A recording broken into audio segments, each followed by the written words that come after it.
Tala, tanggap muna tayo ng report. Nakaredy ka na ba, Ariel Torres, yung report? Balitang probinsya. Narito ang kanyang report. Armadong holdupper, bagsak sa hot pursuit operation ng mga pulis sa Quezon Province. O sa Quezon Isabela, hindi Quezon Province. Go ahead, Ariel Torres. Go ahead sa yung report. Armadong holdupper bagsak sa hot pursuit ng mga kapulisan ng Quezon Isabela.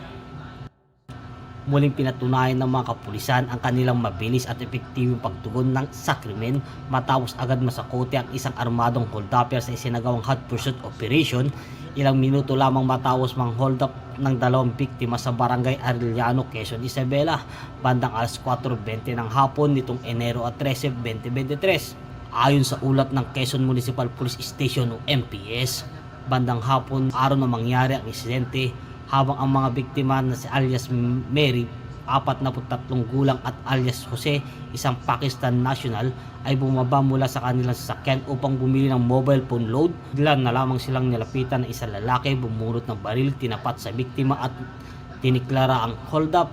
Sa pilitang binuksan ng sospek ang sasakyan at tinangay ang bag ng biktima na naglalaman ng isang pares ng gold earrings, 7,000 dirham, 2 gold bracelet, 2 Pakistani passport at isang national driver's license bago tumakas patungo sa hindi batid na direksyon.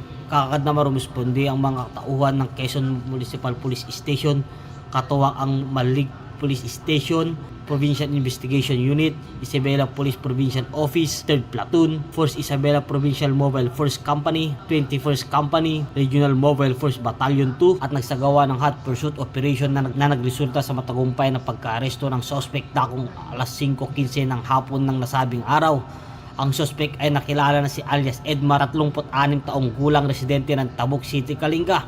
Sa oras ng pagkaaresto ay nakumpiska mula sa pag-iingat ng suspect ang backpack na kulay itim, sari-saring damit, sari-saring gamot, cellphone charger, dalawang piraso na ball cap, 3 passport, isang maliit na karton kulay asul na may isang pares ng hikaw, isang piraso ng gold bracelet, isang steel time bracelet, isang unit ng Hyundai Accent kulay itim na may plakang VIY 658 habang ang pinaghinalang marijuana at baril ay nasa kustudiya ng Socorro's Malig Plain Satellite Forensics Office upang isailalim sa laboratory examination.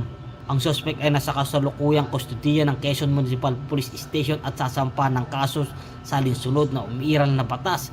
Sa pahayag ni Acting Provincial Director ng Isabela Police Provincial Office na si Police Colonel Manuel B. Bringas, binigyan din niya ang mabilis na pagkaaresto ng suspect ay patunay na kahandaan at dedikasyon ng kapulisan sa pagpatupad ng kanilang tungkulin. Ayon sa kanya, ipinapakita ng agarang pagkilos ng ating kapulisan ang pagiging maagap at handa sa anumang banta sa seguridad. Patuloy kami magsisumikap upang matiyak ang kaligtasan ng publiko at mananagot ang sinumang lalapag sa batas. Mula sa himpilan ng Margo TV Broadcasting Network, sa programang Balitang Totoo ni Reden Oro, Ariel Torres, correspondent. Sumayin niyo po mga kaibigan ang report ni Ariel Torres mula sa Balitang Quezon Isabela. Maraming salamat, Ariel Torres, ang report.